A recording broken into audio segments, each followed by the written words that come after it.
Welcome to part 2 of this week's podcast. Okay, what do we do next? Well, this next story is one that we really don't want to share with children, about Lot and his 2 daughters. And but for one thing, it's trying to explain how the people of the Ammonites and the Moabites come to be. And I've sometimes wondered if it wasn't just a little bit of a dig at the Moabites and the Ammonites on the part of the Israelites. You know where you come from? Here's your story, because you can read Moab as sounding something like "from father," and Ben-Ami, which becomes the Ammonites, which is still preserved, by the way, in the name of the capital of Jordan, Amman. Their name is still there. Oh, really? Yeah. You can get that name from Ben-Ami, son of my people. It's a kind of an awful story. So the idea is the writer is trying to take a dig at his current neighbors who he doesn't like, saying, hey, look where you came from. Okay. I think so. Here's, your relatives, but your enemies. And here's the really disreputable story of where you come from. Yeah. Okay. It's like if you really want to get in a dig at a member of the Church of England or the Episcopal Church, bring up Henry VIII and his wives. It's not quite the highest spiritual level for the origin of a church.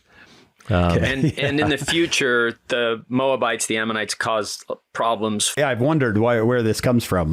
But that makes sense. The current author, looking way back, is saying, "Hey, I have a chance here to." Think of the Moabites. The Ammonites were basically up around where Amman is today, so directly across from Jerusalem on the Jordanian side of the Jordan River and the Dead Sea Valley, and then a little bit to the south are the Moabites. Roughly where Petra is. So that's actually really helpful, because I've often thought this is odd. Yeah. Well, chapter 20, again, it's kind of an odd one. The story of Abimelech and Sarah, and Abraham saying that Sarah's his sister. This is to try to protect himself. And it's kind of a half-truth. She is his half-sister. So, yeah. Which, today we would not see that as a legitimate marriage, but in the old days, people married within their clans and their tribes, and so this is not uncommon. But Abimelech, oddly enough, in both the stories he figures in, here and in a later chapter, comes across, in chapter 21, comes across as an honorable guy. He says, I haven't done anything wrong, and I didn't know that she was your wife. I mean, you said she was your sister, and she said you were her brother, and the Lord is saying, watch out. And he says, well, I didn't do anything. And the Lord says, I know you were innocent. I mean, it's interesting that the Lord interacts with Abimelech, who is not an Israelite or a descendant of Abraham, but he's not a bad guy in this. What does that name mean, Abimelech? Because it looks like Father Melech, is it king? Yeah, my father is a king, probably. Yeah. Abimelech. Look at you, John. I think members of our church know a lot more Hebrew than they think they do. When you start to look and read those words slowly, and Melchizedek and Zedekiah and stuff, and you start to, well, if that means this, then that's got to mean this, and Ab means father, and I just wondered what that means. Yeah, that's exactly what it means, and in this story, he's not a bad guy. But I don't know what else we need to say about that story, really, other than that you have this little kind of awkward incident with Abimelech and Sarah and Abraham, and it turns out okay. Well, that's a lot of the Old Testament, a series of awkward incidents, right? Yeah. I've noticed, Dan, that Abraham is definitely not perfect. It's almost as if the Lord is saying, he's still my guy. Right? Like, I'm going to show you that I chose him. He still makes mistakes. He still does things that are somewhat foolish. He's still my guy. Right, and I think that's really important for us today. I will say one of the things that has bothered me sometimes, and I have enormous respect for the brethren. Please understand that. We sometimes put them on a pedestal so high that then someone will come along and say, well, Elder so-and-so and Elder so-and-so disagreed about something, or I once encountered Elder so-and-so and he wasn't maybe as friendly as I thought he would be or something. And I think, they're not perfect. And I mean, they don't claim that. None of them asked to be there. No. None of them wanted to be there. No. No one in their right mind would want to have a calling. Like, hi, you're called till you're dead. It's funny, when Elder Gong was called to the Quorum of the 12, I've known Elder Gong since we were students. And it was the first time in my life that my first reaction when I'd heard that he'd been called to the 12 was oddly pity. Because I thought, here, I'm about to retire. And he never can. Yeah. But, I just think they didn't ask to be there. They were just people who were doing their duty and trying to do the Lord's will. And they served as elders' quorum presidents and counselors in bishoprics. And then one day they were called to be in the 70. And then perhaps one day in the 12 or the first presidency. They never claimed to be perfect. And we do that. We superimpose that on them. And I've actually run into people who have left the church or had their attitude toward the church damaged because they found out that the presiding brethren are human. And I think, of course they're human. Name me an Old Testament prophet who wasn't. I mean, Abraham, we can see he wasn't.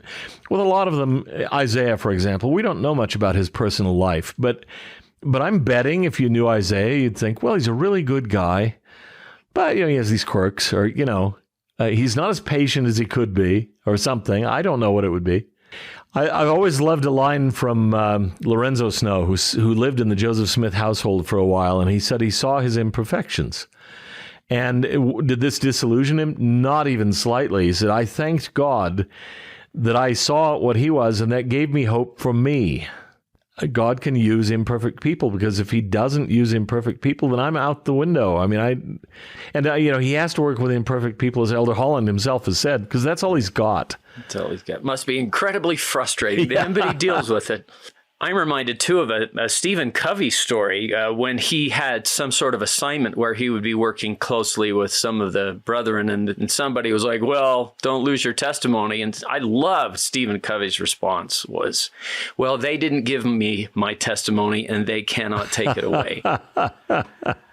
That's exactly right. That's the way it should be. And maybe there's a lesson from Abimelech here of how do you deal when you find out the Lord's servant isn't perfect. He's actually pretty gentle with him. Like, hey, why'd you do that? All right, well, behold, my land is here before thee.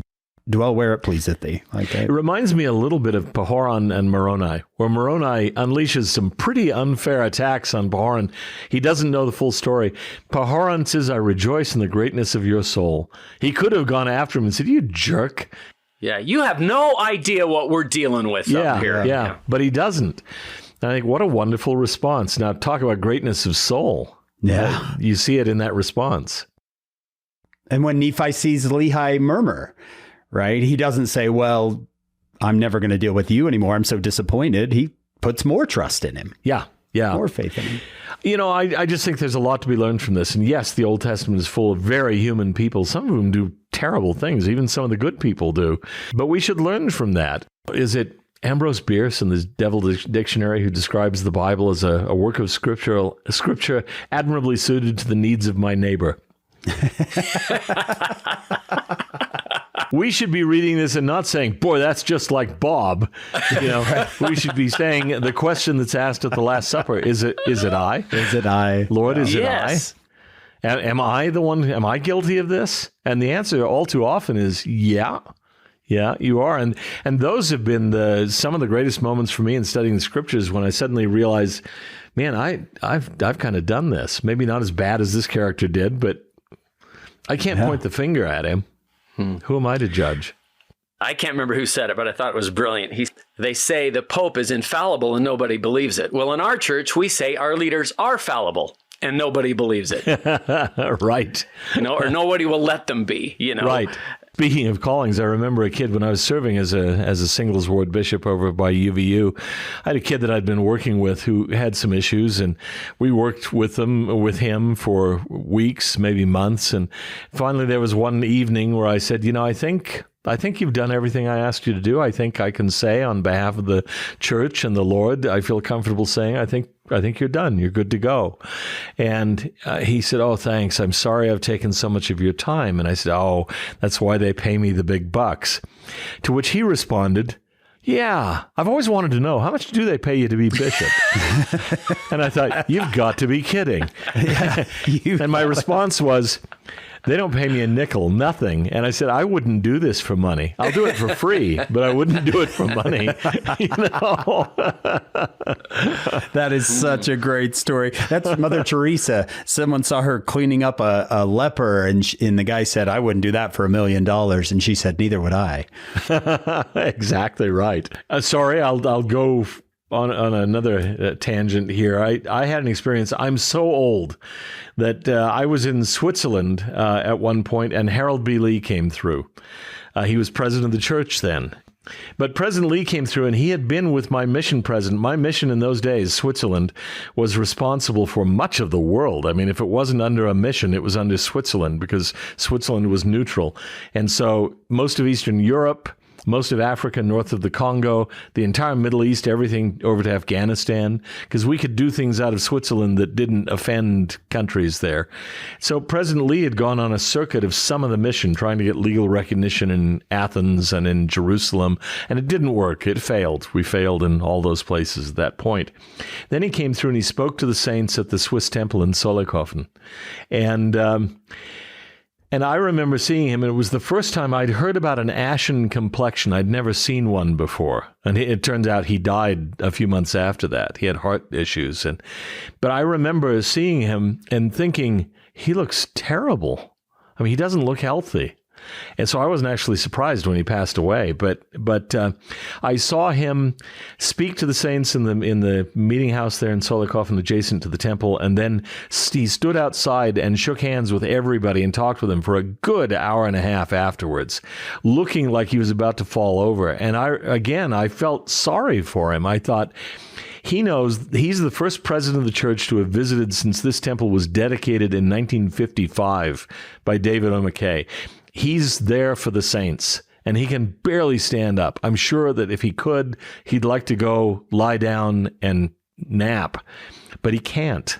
And I thought, who would want a position like this? Waste and wear out your life, literally. Yeah. Just kind of. When President Kimball was told by Dr. Nelson, you may remember this, you need to preserve your strength. And he says, for what? I'm doing what I'm supposed to do. I wear myself out, and then the Lord calls somebody else. Yeah, that's the way it goes. So, well, I guess we probably ought to move on to chapter 21, which is an important chapter. So this is where the Lord visits Sarah, as he had said, and he did unto Sarah as he had spoken. She conceives and bears Abraham a son, and they call the name of his son Isaac. And it's important to know that the name Isaac has to do with the Hebrew idea of laughter. It means he laughs. So there's all sorts of punning in this chapter about Sarah laughs and people will laugh with me, or some interpreters, she says, well, you've made me a joke now because I'm so old, and people will laugh at me. But anyway, the idea of laughter, and Abraham is 100 years old, so he's now got two sons. He's got Isaac, and he has Ishmael, who was around before and is probably substantially older. Maybe around 10 or something like that. And in verse 9, Sarah saw the son of Hagar the Egyptian, which she had borne unto Abraham, mocking. Now there's disagreements about how to take that. Sometimes he's just laughing. Here it's kind of a derisive mockery. Others have him actually playing with. He's playing maybe with Isaac. So I don't know exactly how to take it. But in any event, the thought that occurs to her is, he's older. And there could be a disagreement about who the proper heir is, even though I'm the primary wife. So I want him gone. And this is not maybe Sarah at her best. But again, it's human. It's very human for her to say, I don't want that boy around, and I don't want his mother around. His mother made fun of me, probably, for a lot of years. She was able to have a baby, and I wasn't. She's a slave woman. I'm the primary wife, but did I get respect from her? No. So she said, I want her cast out. Son of this bondwoman shall not be heir with my son, even with Isaac. And how does Abraham react? Oh, he's upset. I mean, it is his son. He's raised him. It was his only son, as far as we know, for a long time. And so he loves Isaac, and Isaac will be his heir, but it's not like he hates Ishmael. But God says, don't be worried. I'll take care of Ishmael and the bondwoman. Do whatever Sarah wants, because because, Isaac, don't worry, Isaac will be the one in whom thy seed is called. But also of the bondwoman, verse 13, will I make a nation, because he is thy seed. And we often forget that. That's a point that I think ought to be made. Of course, I'm an Arabist, so I would make it. But, I've heard Howard W. Hunter and others make that point too. Remember, Abraham has other children, not just the children of Israel, but the Arabs. They're also Ishmaelites, descendants of his other son. And there are promises to them as well. And God here is saying that I will make him a nation. Don't you worry about him. He'll be fine. So what would I write under here in verse 13? The nation of Islam? Would that? The Arabs, basically. The Arabs, I would say. Most of whom are Muslims. And so they are the children of Abraham as well. Not the children of the firstborn, but they're not without scriptural promises and not without scriptural status. In Islam, Ishmael is regarded as a prophet. So is Isaac. So they venerate both of them. Dan, I think our listeners would love just a little bit of a rundown of kind of the beginnings of Islam and how that comes about and how it ties to Abraham and Ishmael. Yeah. The Arabs have long regarded themselves, and the traditional genealogies make them descendants of Abraham through Ishmael. That's universally accepted in Islamic tradition. And so they venerate Hagar. They venerate Ishmael. In fact, part of the annual pilgrimage involves what's called it's a run between two little hills called Marwa and Safa.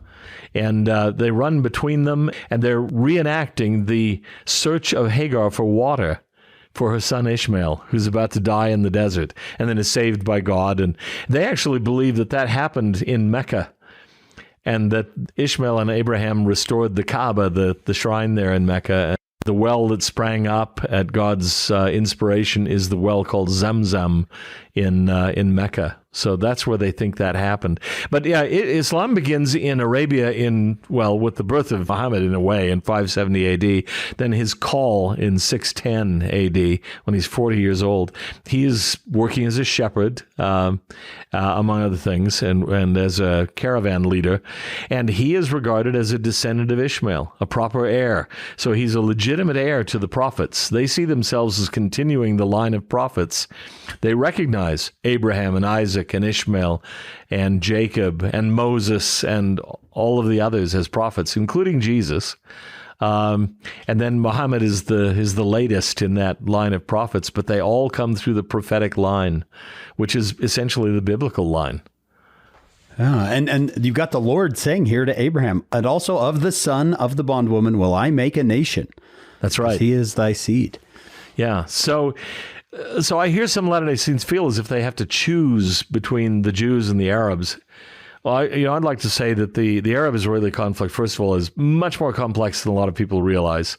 The more I learned about it, the harder it was for me to choose one side and just say, boy, they're right all the time, and that side is wrong all the time. Because there have been good things and bad things done on both sides. Especially for Latter-day Saints, we ought to recognize they are both children of Abraham.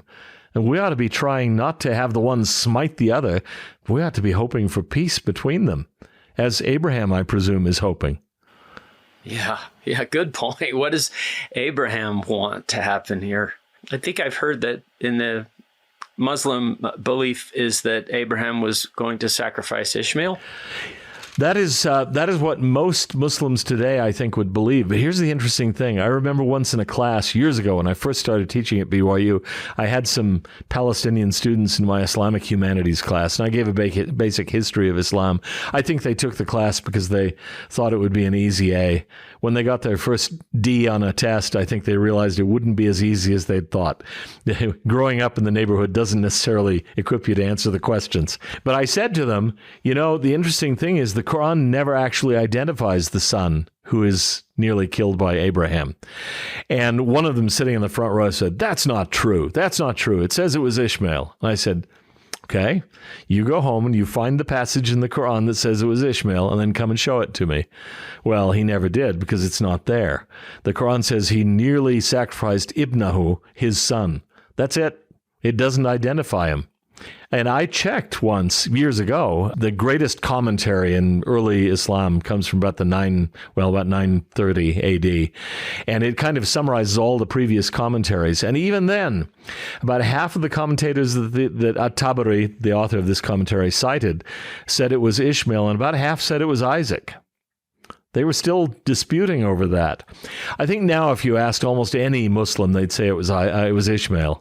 But I suspect that may have more to do with the Arab-Israeli conflict than with anything else. It's our guy, not their guy, you know. But the Quran doesn't actually say that. And for centuries at least, it was an open question for even Arabs about whether it was their ancestor or the other people's ancestor. Interesting. And the fight continues, doesn't it? Yeah, it does. But it's an intrafamilial fight, which is kind of what makes it especially sad. I've had some experiences where, you know, on the street, unless they're dressed in peculiar ways, you can't always tell an Arab from Israeli. I mean, some Israelis look really European, but many don't. I remember being in a hotel in Nazareth years ago that was kind of jointly run by Palestinians and Israelis. And I would go up to the desk and I'd say, taking a look at him, I'd say, shalom, and start to talk. And the person would say, salam. I say, okay, sorry. Next time I come out and say salam, and the person says shalom. I thought, okay, from now on, it's hello. You know, 'cause I just can't tell. You know? So they are very, very similar. And genetically, I'm told, they're very, very close. It would be hard to tell a difference. And so that's what makes the conflict in so many ways so sad. Yeah, and when we take our trips there, I was expecting to see a lot of division, but yet a lot of them, you know, our bus driver, Mahmoud, is a Muslim, and our guide is an Israeli, and they get along. And they're up there talking and laughing, and you're going, this is not what I saw on the news or what I perceived. And yeah, same thing, Hank. I mean, we're talking about the same guys, too. Yeah, I've seen that many times. Some of them are good friends, slapping each other on the back and telling jokes. And so... Did you hear the one about the flea? Yeah, right. That gives me hope sometimes. And then sometimes I lose hope. But you know, but anyway, they are related. So, you know, this story about Hagar is an important one. It's the background story to the Arabs, as they themselves would tell you. And another story about Abimelech, where Abimelech looks like a good guy. But I think we ought to get on to chapter 22, which is a hugely important chapter. It says that God did tempt Abraham in verse 1 of chapter 22. I think really it should be test or prove or something like that. He tested him and said, Abraham, and he said, behold, here I am. And he said, take now thy son, thine only son Isaac, whom thou lovest, and get thee into the land of Moriah, and offer him there for a burnt offering upon one of the mountains which I will tell thee of. Now, especially if you remember the book of Abraham, where Abraham is trying to get away from people who do sacrifices, and he's nearly sacrificed himself. Then God comes to him and says, sacrifice your son. You know, the one that you've been waiting for 100 years, the son in whom your seed will be born and who will fulfill the prophecy that I gave to you, the son that you love, the only son of your primary wife. I mean, this has got to be, boy, to talk about as a gut punch, you know, a punch to the solar plexus, it's got to be an understatement of the century. He must have been horrified, but he believed it was God. And so if God asks it, he says, I will do it. And of course, that's the thing that is later on accounted to him for righteousness, that he's willing to do it. Now, people have talked about this and talked about it. It's a major thing in not only Jewish lore, the Akedah, and the binding of Isaac, as it's called among many Christians. It shows up, as we've already hinted at, among the Muslims. Everybody talks about it. Everyone is horrified by the story. And what to make of it? Some people say, well, that shows the God of the Old Testament is evil. Well, but he doesn't actually follow through on it. He doesn't have Abraham sacrifice his son. And it may be that Abraham believed, I think there's an interesting line here where he says to the young men that are with him in verse 5, abide ye here with the ass, I and the lad will go yonder and worship and come again to you.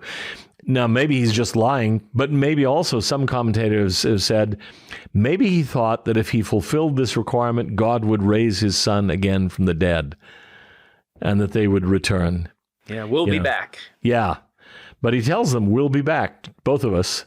And so he's confident in God in some way, I think. Again, it may just be that he's telling him a story, we'll be back, and then, he'll come back with... So they don't go to stop him, yeah. Right. But that is an interesting way of reading it, that he thinks, no, we will be back. However this is going to work out, I can't imagine. It takes 3 days to journey to where he goes. They're coming up from down by Hebron or even further down by Beersheba in the extreme south of Israel. From Dan to Beersheba used to be the formula for from the north end to the south end of Israel. So going up to Moriah, which is roughly where this must be, Mount Moriah is there. Some people say under the Temple Mount itself. It's quite a journey. It's 3 days. What do we know about this, by the way? It suggests that Isaac is old enough to walk. He's old enough to be 3 days away from his mother. He'd been weaned in the preceding chapter, or a couple of chapters ago. So he was at least 3 then. Jewish tradition says, it puts it sometimes as old as 37, that he was an older... he was old enough to know what was going on. I would guess that he was at least 10 or 12, and maybe in his teens, maybe even older than that. So that's one thing I want to say about Isaac, is that at some point he knows what's going on. And his father is old. He could have said, "Are you kidding me? You're demented. I'm going to... this is not going to happen. This is not really God." But he trusts God and he trusts his father, and he's willing to do it. He lies down upon the wood. It says, that he put him on the wood, but he laid him on the altar upon the wood. But I'm guessing that Isaac is old enough, he could have resisted. He didn't. So one thing that I would say for Isaac here is total submission to the will of God in faith. And we talk about Abrahamic tests. This is the Abrahamic test. Yeah. And it's an Isaac test, apparently, as well. Oh, yeah, I think so. Yeah.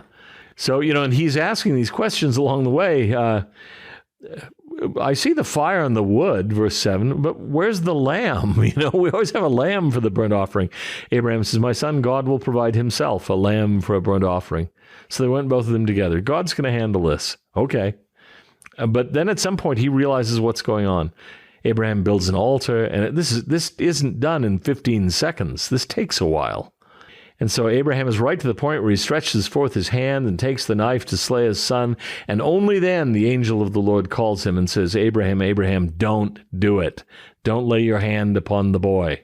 Don't do anything to him. Now I know that thou fearest God." And the King James fear here is probably not the word we would use today. I think it's reverence God. You hold him in awe. You respect him.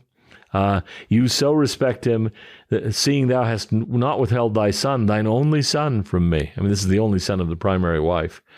And then Abraham looks up and sees this ram caught in the thickets by its horn, and the ram is sacrificed instead. This is obviously for Christians a foreshadowing of the sacrifice of Christ. That we are about to be punished for our sins, and Christ steps in on our behalf and takes the punishment for us.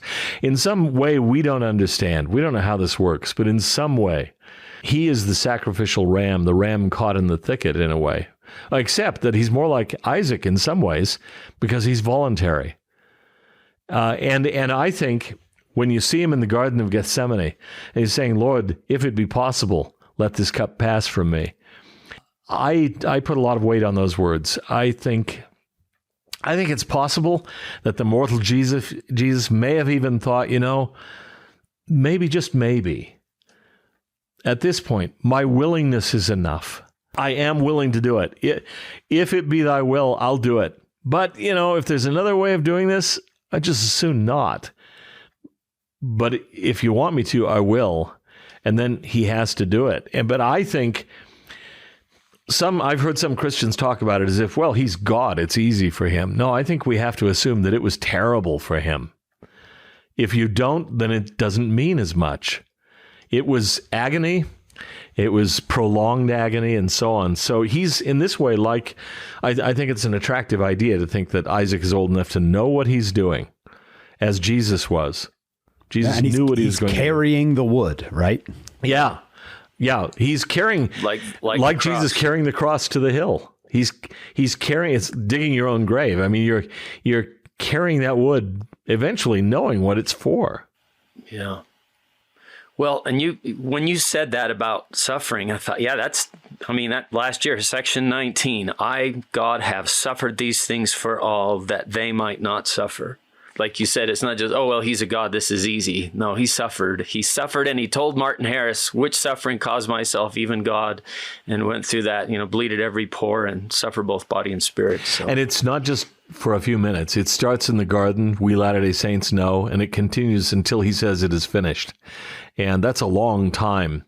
And I don't want to get into the gruesome details. If my wife was sitting here, she'd be elbowing me right now. But I think we need to understand that crucifixion was a gruesome, horrible way to die. And he's already in terrible crisis from his experience in the Garden of Gethsemane. I don't like crucifixes that shows mutilated Jesus on a cross. It's not an image I like to contemplate. But every once in a while, I think, well, maybe we should just realize the price he paid. It wasn't like, oh, well, I go and I get myself nailed to a cross and I die and whoopee, everything's better. It's hour after hour after hour of intense suffering and mockery and injustice and assumed powerlessness. I mean, he could have stopped it, but he doesn't.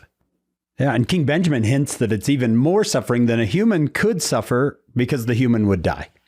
Yeah, a human would die. But the idea that Jesus said over and over, no man taketh my life from me. And so it was a voluntary sacrifice. And I see Isaac here. I don't read anything that says he resisted. He said, what are we doing? As you were saying, Dr. Peterson, it's kind of a willing sacrifice there.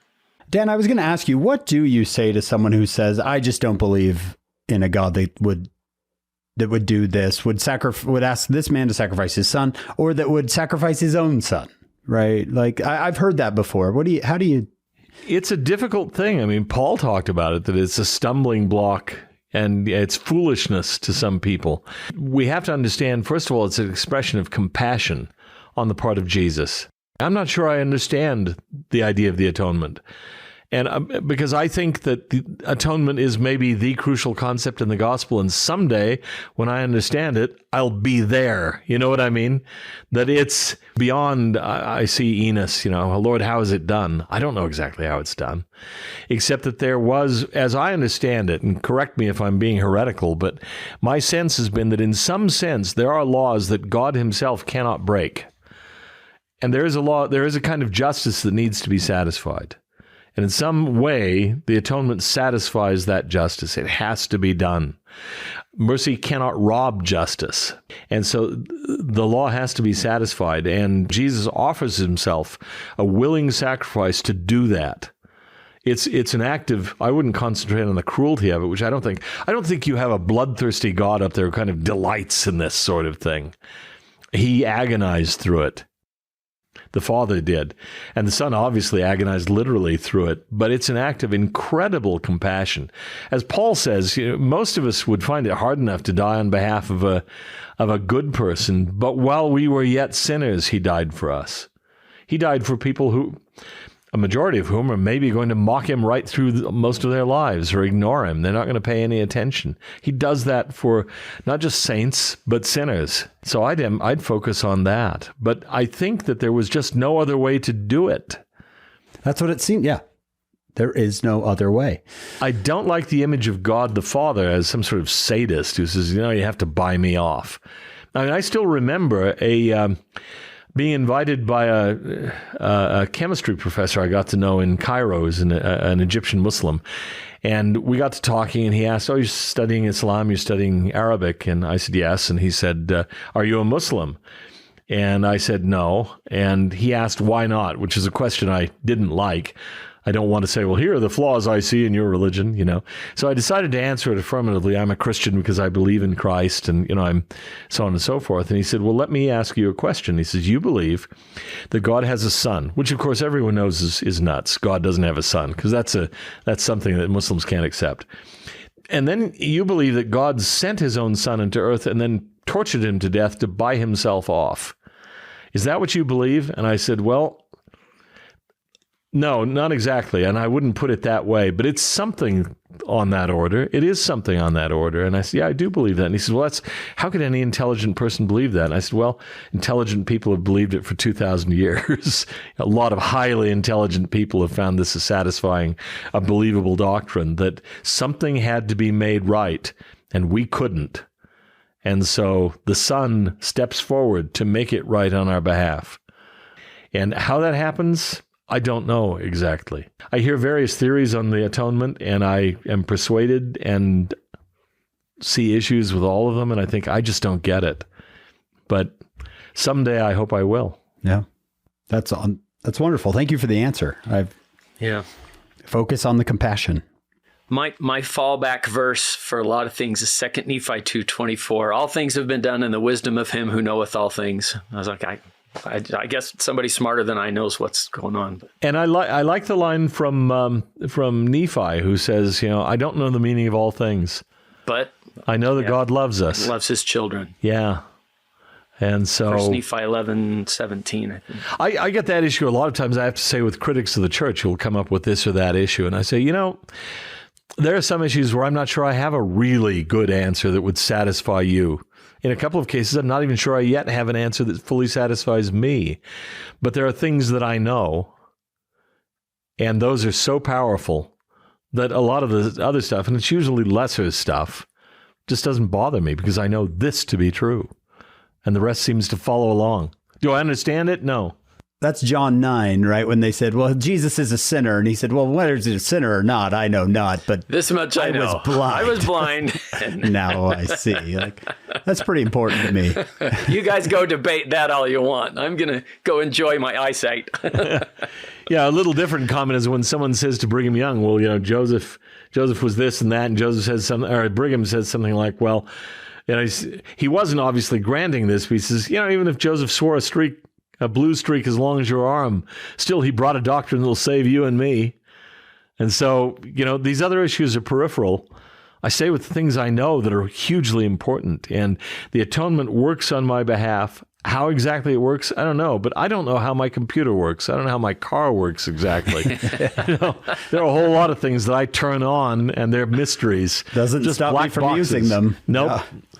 So this is a remarkable story. And then the angel of the Lord calls to Abraham and says, because you've done this thing and haven't withheld thy son, I swear that in blessing, verse 17, in blessing I will bless thee, in multiplying I will multiply thy seed as the stars of the heaven. And, in blessing I will bless thee, in multiplying I will multiply. That's a kind of Semitic way of intensifying. You use the verb and a variant of the verb. In Arabic still today, you say, I hit him a great hitting or something like that. You repeat the verbal form as an object. I have dreamed a dream. Yes, right? exactly. Seen a seeing. Yeah, I've used that actually to illustrate Arabic grammar to my students. I say, you want to see one of these? Book of Mormon. Yeah. Behold, I've dreamed a dream. Yeah. Cognitive, I think it's called a cognitive accusative. A cognate accusative. Cognitive accusative. A cognate How dare you accusative my cognitive? So, and in thy seed shall all the nations of the earth be blessed, because thou hast obeyed my voice. And so that's a hugely important verse there. And so we're promised in the oath and covenant of the priesthood in section 84, for example, that if we are faithful, we become the sons of Abraham, the children of Abraham. So Abraham becomes literally the father of the faithful, and everybody who is faithful will be adopted into, even people who receive patriarchal blessings who may or may not be literal descendants of this or that tribe, they're adopted into, in a way. The same as, right? Yeah. Which is, by the way, let me say, another old Arabian idea. People were often adopted into tribes after the rise of Islam. The tribes were really important. And then people would join Islam, and then in the first generations, they didn't quite know how to handle that. So they'd make them honorary members of tribe X or tribe Y. And then after a few years, it didn't matter anymore whether you were really a descendant of X or Y. You now were a member of the tribe. And I think that's the same thing here. Abraham becomes the father of all of us in a way.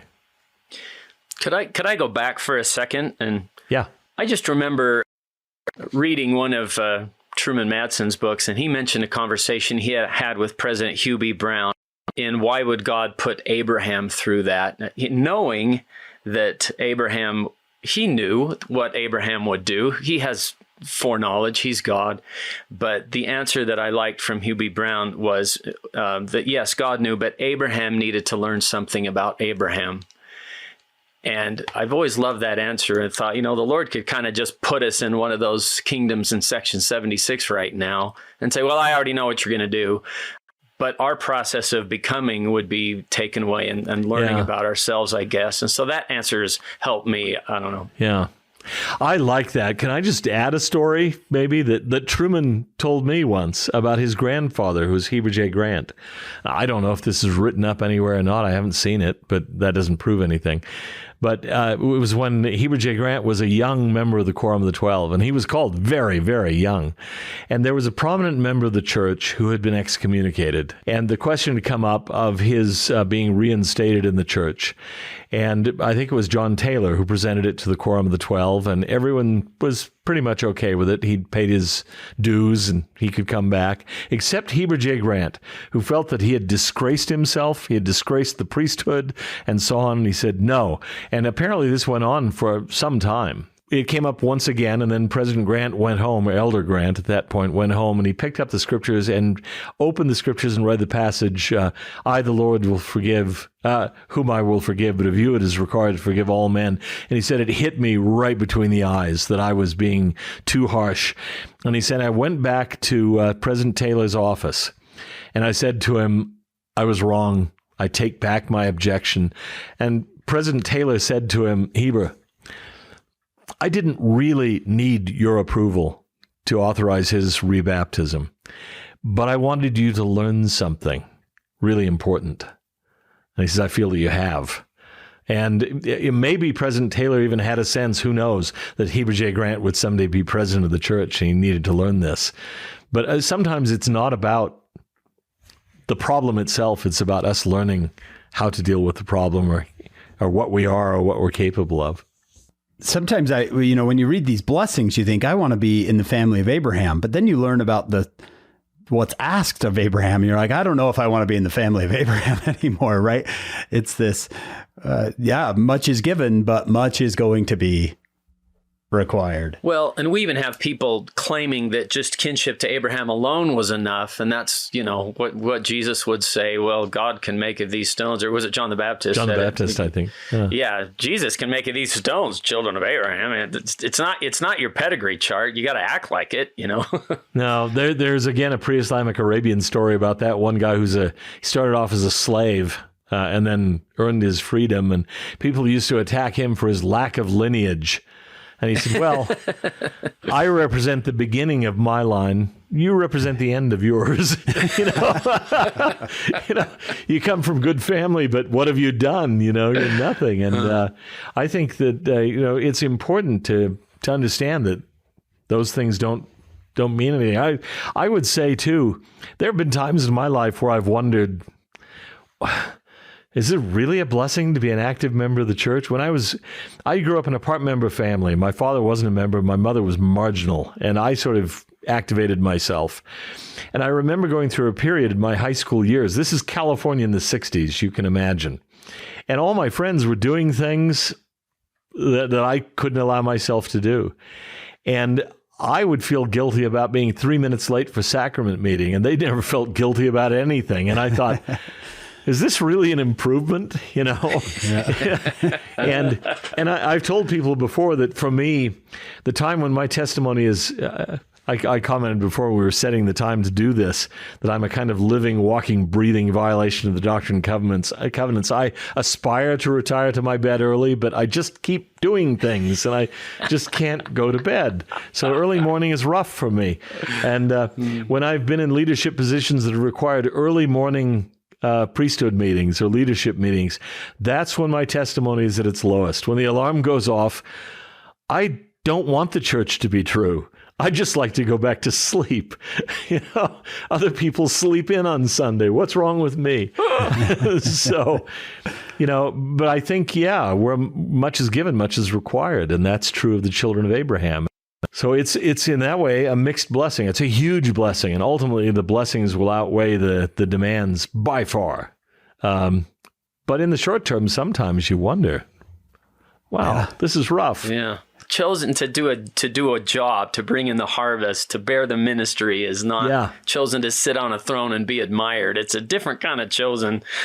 I remember a friend of mine that had known, he was a faculty member at BYU who was called into the 70, and I ran into him once overseas and was just talking to him. I said, so how are you doing? And he says, he'd had a bad day, I think. He said, Dan, let me tell you, the law of consecration is a check with an unlimited number of zeros. It just goes on and on and on. Wow. And, but, I've thought to myself of friends who've been called as, well, one in particular, I think I was a mission president who interrupted a really lucrative specialist medical practice to go and serve as president of a mission. I remember him saying to me once, he said, I just thought to myself, I've been preaching sacrifice for the kingdom of God all my life. When this call came, it kind of shocked me. But he said, I finally decided, okay, talk is cheap. You got to put your money where your mouth is. So he took a real hit and he came back. He was hoping to retire. He's still working because he had to make up for the 3 years of lost income and so on and so forth. But it is demanding. It was never meant to not be demanding, I think. That's the blessing and, if you will, the challenge of being children of Abraham. Yeah, that's awesome. A blessing and a burden. It's both. But like you said, and I think it's good to end with that, the blessing outweighs the burden. We have such joy and connection to such joy, and probably ought to say that. Well, and that's just in this world. Yeah, that's just now. Yeah, Good point. in the life to come, incomprehensible blessings. So, yeah, I've had many friends say, as bishop, they said, it's tough, but it's my favorite calling. Yeah, I help people. I felt that. I had some callings where I thought, well, I'm really busy, but am I really doing any good? I won't name the one particular calling, which I've dreaded being called to ever again. I just spent long Sundays, and at the end of the day, I couldn't think of a single useful thing I'd really done. Especially if there's some that, in administrative callings, a lot of administration, and that's got to be hard. That's a talent that they have, and it's hard to find the same kind of joy in administering than ministering. Yeah, when I was a bishop, I'd come home at the end of a day or sometimes early in the next morning. And because I had a ward where people sometimes couldn't do interviews until they got off of work at 12:30 or 12:45. Oh, wow. Will you still be there? Yeah, I'll still be there. But I'd think, okay, I am really tired. But, and this sounds cliche, but it's a good kind of tired. I feel like I did some good today. And occasionally when you could tell someone, I think you're okay with the church now, I can give you a temple recommend. I think, okay, this is worth it. Wow, this feels so good. Absolutely. I think you're exactly right. It is hard work, but it's a good kind of work. The hymn says, "Sweet is the work," and I've felt that expression before when I was a bishop. I tell my students all the time, the Lord never asks us to do anything addictive. You don't really see people going, "Oh, I need to pay my tithing. I'm having withdrawals," or "Oh, I need to go serve. I'm having withdrawals," because He knows when we do it, we'll love it. We'll love it. I think the adversary is just the opposite. He knows you're going to figure it out. I got to get you addicted. Yeah. Right. Yeah, that's right. Before you figure it out. Is there anything in chapter 23 that... Well, Sarah's death and this kind of curious negotiation between Abraham and Ephron the Hittite. It's probably sort of ritualized. I mean, they all say, well, let's just give you... But they weren't really going to do that. This is just kind of what you say. And they bargain back and forth. And Abraham just wants the cave. Eventually he ends up with the field and the trees and the cave and everything else. He's bought more than he maybe wanted. But these are important parts of the claim of the Israelites to the land. That, for example, that Abraham digs a well and then he has Abimelech certify, you dug the well. And then here he buys the land for burial. His people are buried there, including he himself is buried there a little bit later. And this will be part of the historic claim of the people of Israel to the land, that they've been there and they own property. That would be important to the author of Genesis? I think so. Yeah, I think so. And, to subsequent generations. This is our land. We've been here for a long time. We owned it. It was bought. I mean, we got it legitimately. Because they're going to leave. They're going to leave and go to Egypt. Right. And then come back. And they're saying part of this document of Genesis is we have claim on this land, even though we were gone for so long. Yeah. So I think that's an important part of the story. And then, of course, the just Abraham's affection for Sarah and, the passing of an important, she's not a patriarch, she's a matriarch, but it's the passing of an era, really. Verse 20, the field and the cave that is therein were made sure unto Abraham for a possession of a burying place by the sons of Heth. So the inhabitants of the territory have given him land in that area. And this is a site that's still venerated today. You can still go, although I wouldn't recommend going to Hebron right now. It's kind of a politically dicey place. But you can still visit the Cave of the Patriarchs there and the Mosque of Abraham, where the Muslims, and it may be the right place for all I know, venerate that as the burial place of the patriarchs. Yeah. I never put this together before, but I'm just looking at the Lord saying, wow, you've done it with this Isaac situation. You're going to be blessed beyond all blessing. But he still buries his wife.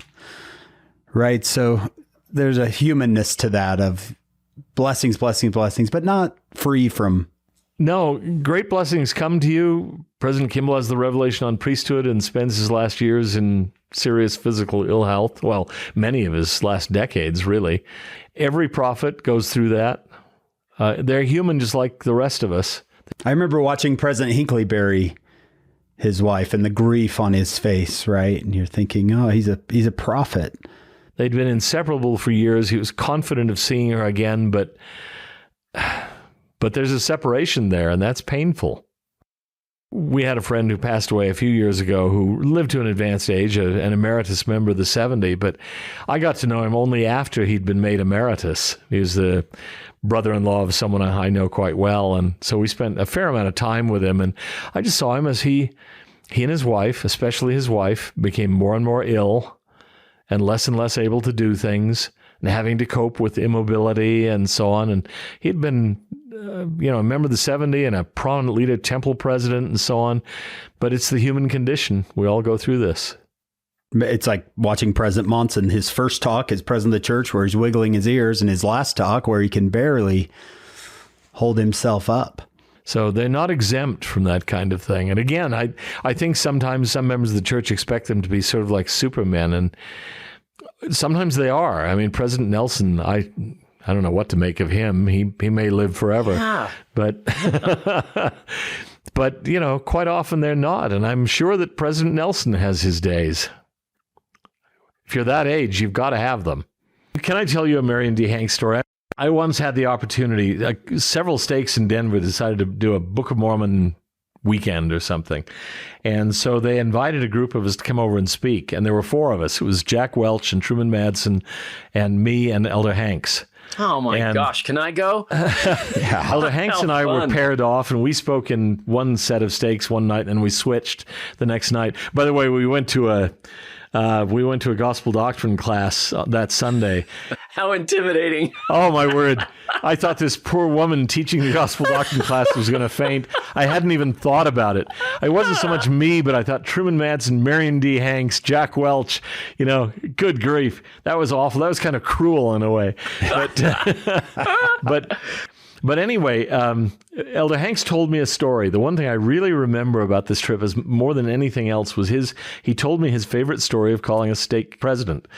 It has nothing to do with anything else that we've talked about today, but I've loved the story and I've shared it multiple times since then. He said he was at a stake and he interviewed and he said, I just hadn't found the stake president.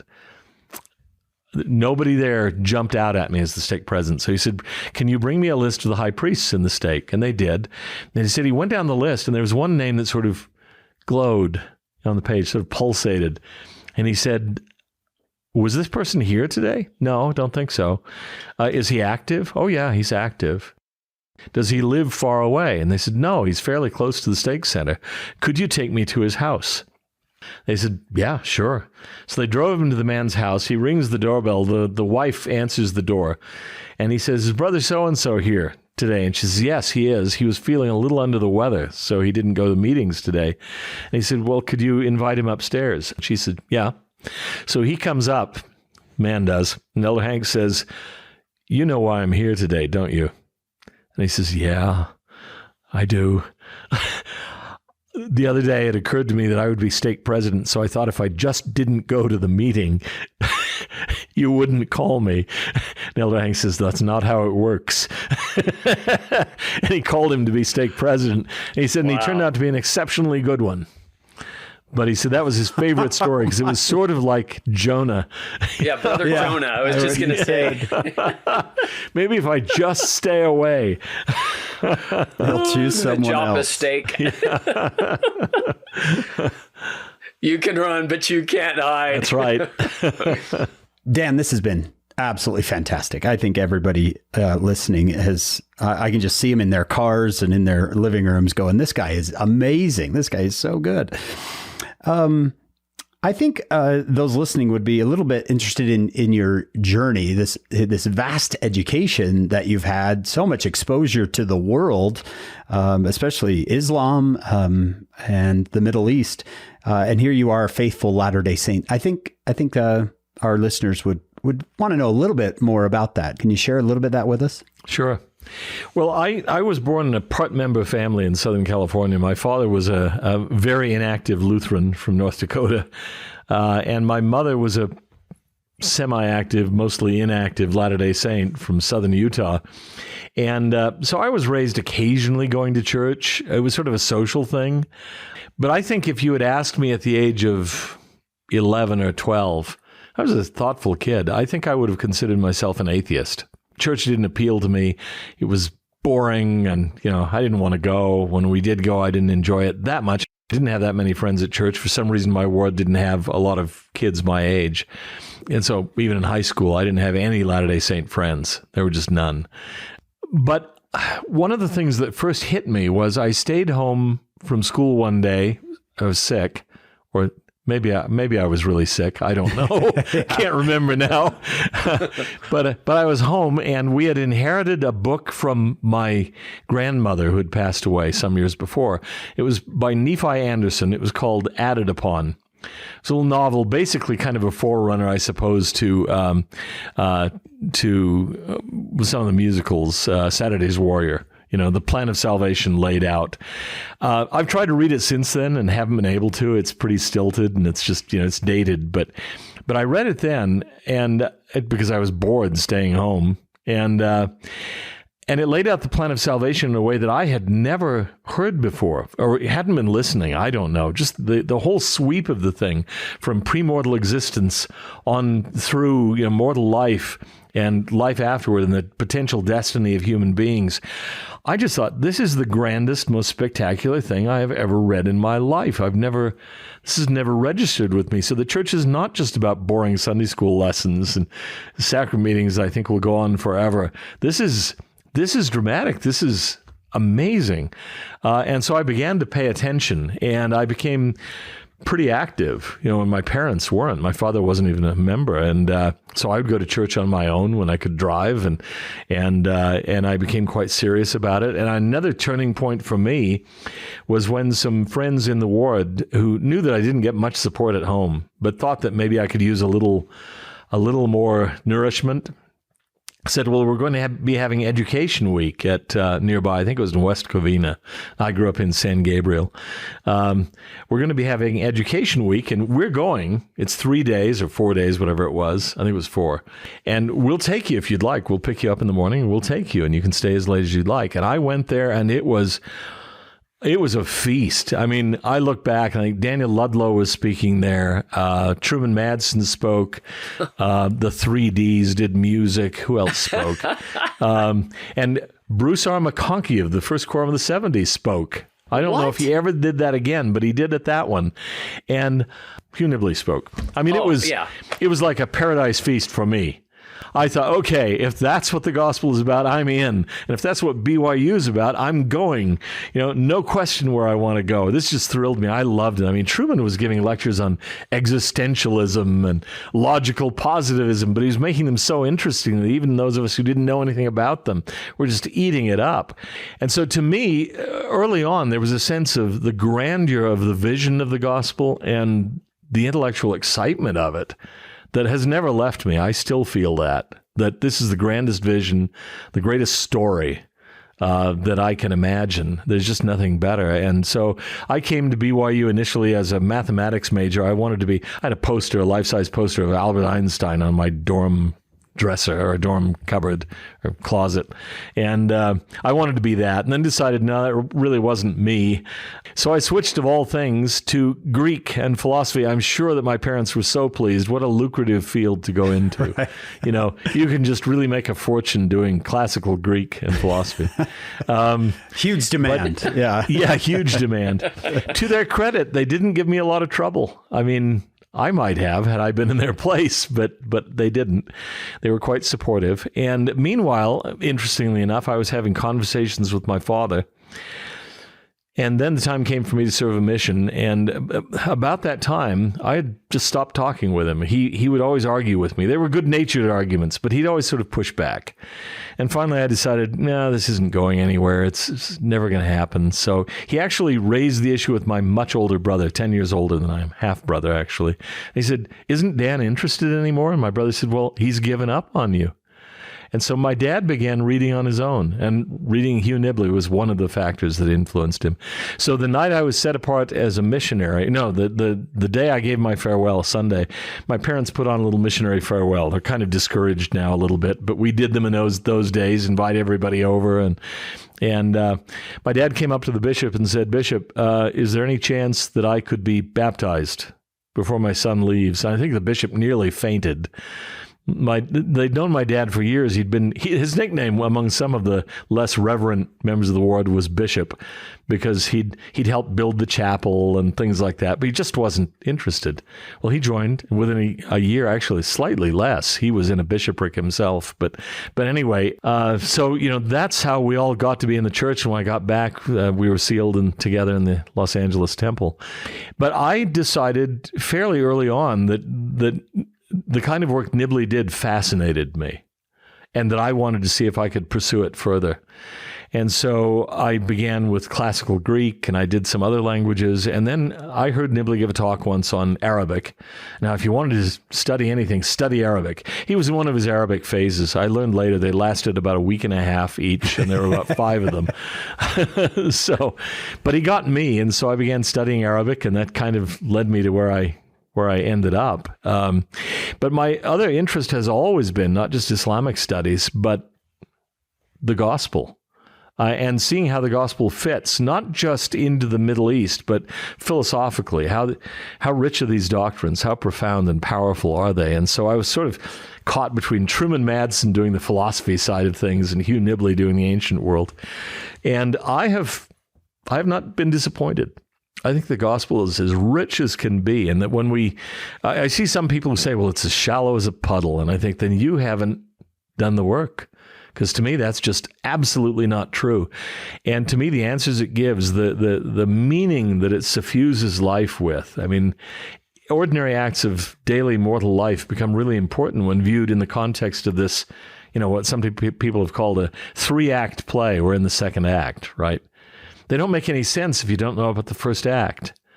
But because there is a last act, they're important. They lead to what's going to happen in the third act. To me, the gospel just gives so much significance. I cannot imagine living in a universe that I thought was objectively meaningless, as some of my atheist friends do. I don't know why get up in the morning? Why do anything? I can sort of see amusing yourself until you die. Yeah, and be nice to the people around you, because that's enlightened self-interest. They'll be nice to you when it comes time for turnaround. Other than that, I can't see any reason to go on. And I know people do because they distract themselves with things. If you're frenetically active all the time, like the old scene in Man's Search for Happiness, you go to the amusement park and it's just noisy and loud and bright lights. But if you ever step away from it and start thinking, boy, it's just not a very nourishing diet. So, I've spent a lot of time, I've been involved in what some people call apologetics, defense of the church for a long time. And I've seen, there may be a major argument out there that I haven't seen, but I doubt it very much. People will constantly come to me and say, well, you weren't aware of this. I think, oh, yes, I am. Have been for a long time. You'd be surprised. I had these inclinations when I was young. I was reading stuff about the Mountain Meadows Massacre and plural marriage when I was 17. So, no, you're not going to surprise me. And I don't believe, because I don't know about those things. I see the big things that are true. In many things, I think we have answers. Even on the few things where I think, oh, yeah, I'm a little puzzled. I'd like to talk to somebody about that when I meet him in the next life. Still, it's not enough to knock me out, because there's certain things that I'm quite confident of. Am I confident that the Book of Mormon is true? Yes. Am I confident that Joseph Smith was a true prophet? Yes, I am. I'll tell you one thing, this recent Witnesses film that we did and the docudrama that's coming out shortly, the Witnesses are part of the secular anchor to my testimony. It's not the spiritual side. That's something altogether different. But I have studied the Witnesses for decades. I don't know any way to get around them. They're sane, they're honest, they're intelligent, and they claim to have seen the plates, held the plates, heard the voice of God, seen an angel. And it's not just the 11. When we get to the docudrama, we'll be talking not just about the 3, but also the 8 and the unofficial witnesses. You've got something on the order of 15 people, 16, 17 people maybe. Just found one, a friend found it a month or two ago, another unofficial witness to the plates that I'd never heard of, and I don't think any member of the church ever has. I will wait until he writes that up and disclose it. It's just a minor experience of going to the Smith household, asking to hold the plates, and Lucy Smith said, yes, you may. And he held them, and he said they were very, very heavy. I'd never heard of this. Boy, I can't wait to see that published. But there was clearly something there. And he didn't see an angel or anything, but others did. And to my mind, that's powerful stuff, and I don't know any way to get around it. And so what this tells me is the gospel is true. More important, than that Joseph is a prophet is that Jesus is the Christ, and that there is a God, and that this life has meaning, and that it doesn't end at death. And I've not seen any evidence that would convince me otherwise. Unanswered questions, sometimes yes. No knockout blow, no serious counter evidence, and lots of evidence for, which I think some of our critics ignore. I have a spiritual testimony, but intellectually, I'll close maybe with this. I have tried, I think honestly and seriously, to concoct a counter explanation for Joseph Smith and his claims. Is there a way that I could explain them without invoking the divine?